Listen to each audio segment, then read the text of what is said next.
It's easy to take comfort in the idea of neighbors, people who live next door.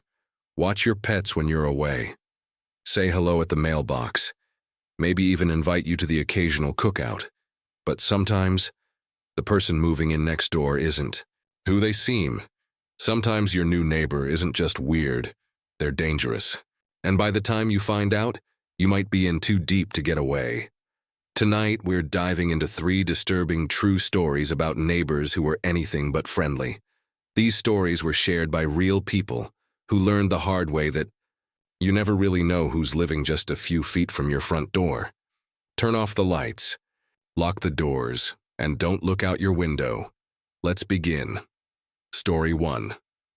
The Man in the Walls. I moved into my first home in late 2020. It was a small, older house in a quiet neighborhood. Nothing fancy, but perfect for me and my dog, Zeke. The house next door had just sold too, and about 2 weeks after I moved in, so did the new neighbor, a guy probably in his mid-50s. His name was Al. The first time I saw him, he was standing on his porch just watching me. No wave, no smile, just standing there in jeans and a stained flannel, smoking and staring. I gave him a polite nod. He didn't respond. At first I chalked it up to social awkwardness. But things started to get weirder. It began with small things. I'd come home from work and notice my gate was open, even though I'd latched it that morning. Zeke would bark and growl at the wall we shared with the house next door. One night, I heard scratching sounds, like someone lightly running their fingernails along the other side of the wall in my bedroom. I figured maybe Al had mice or something, but when I mentioned it in passing the next day, he didn't even pretend to care. He just said, "Old houses make noise, you'll get used to it." Things escalated one Friday night. I was watching a movie and Zeke suddenly leapt off the couch and sprinted toward the hallway, barking like mad. Then I heard it. A knock. Not on the front door. On the wall. 3 sharp knocks. I froze. I paused. The TV stood up and just listened. Nothing. I tried to tell myself it was a pipe or maybe I imagined it.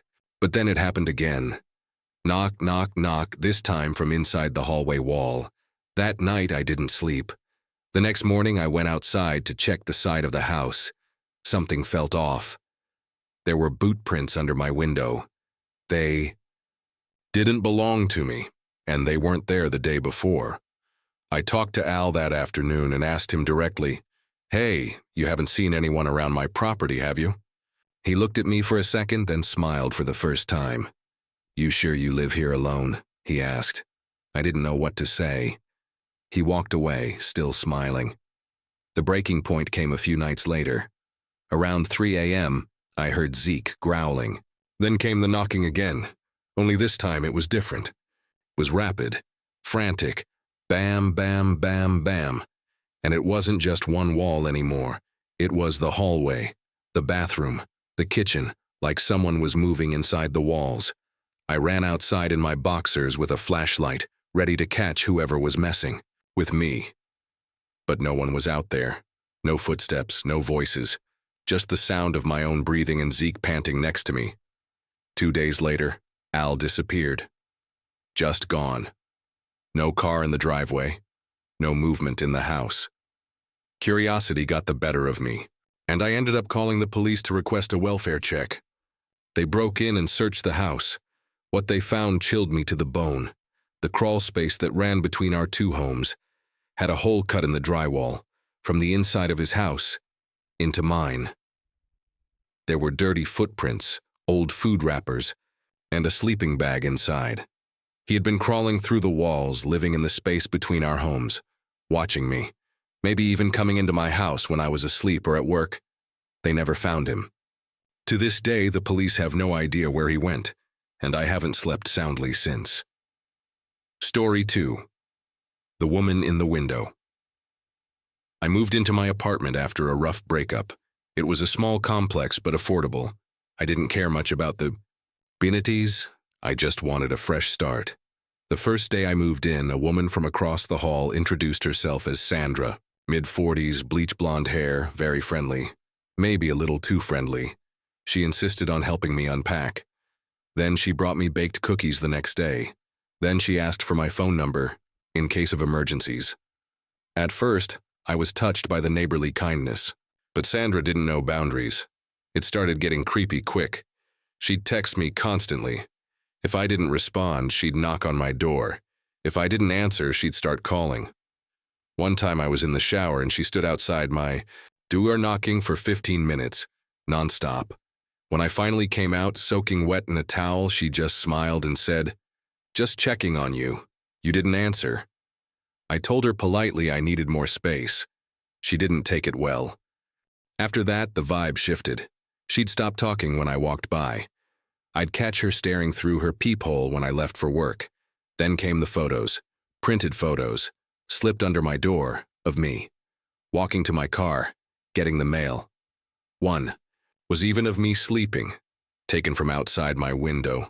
I called the police, but with no hard evidence of who did it, nothing could be done. I knew it was her. I just couldn't prove it. One night, I came home late from a friend's place. As I unlocked my door, I noticed Sandra's door was slightly ajar. From the angle I was standing, I could see inside her apartment, and that's when I saw it. On her wall, covering nearly the entire thing, was a collage of pictures of me at work, at home, in my pajamas. Some pictures were from inside my apartment. Backed away slowly, ran inside and deadbolted everything. I called the cops again. They got a warrant and searched her place the next morning. What they found was disturbing.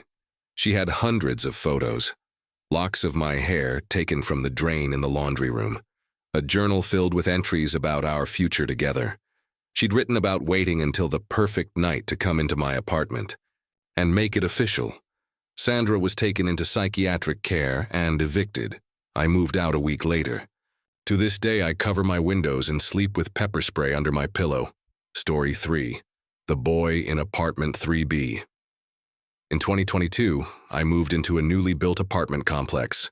Everything was clean, modern, and supposedly secure. About 2 months, someone moved into 3B, the unit right next to mine. A young guy, maybe 19 or 20. Skinny, quiet, barely said a word. But every time I saw him, he had this look. Blank face, empty eyes. Like he was watching, not seeing. Weird stuff started happening fast. My Wi-Fi would cut out at weird hours. Things inside my apartment felt moved. Once I came home and my toothbrush was wet, even though I hadn't used it since morning. Then came the smells, rotten meat, burnt plastic. It would drift through the vents from 3B almost nightly. I reported it to the landlord, who said the kid was quiet and clean. So I decided to investigate myself. One night I knocked on his door. No answer, but I could hear movement. So I tried peeking through the peephole. I could barely make it out, but he was standing there, just behind the door, not moving, not saying a word, just standing, breathing. 2 days later, I came home and found a note slipped under my door. All it said was, "You're not supposed to know." That same night, I woke up around 2 a.m. to the fire alarm going off. The smell of burning plastic filled the hall. 3B was on fire. The aftermath was terrifying. Firefighters found dozens of dead animals in his apartment. Rats, birds, stray cats. He had been dissecting them, filming it, streaming it online to dark web forums. And here's the worst part. They found a list taped to the back of his door. It had 5 names. 4 of them were scratched off. The 5th one was mine. You never know who your neighbors really are. Sometimes they're just lonely. Sometimes they're just odd. But every now and then, there's something much worse. A stalker, a predator, or something that doesn't even seem human. Stay cautious, stay alert, and if you ever get a new neighbor who seems a little off, trust your gut. It might just save your life.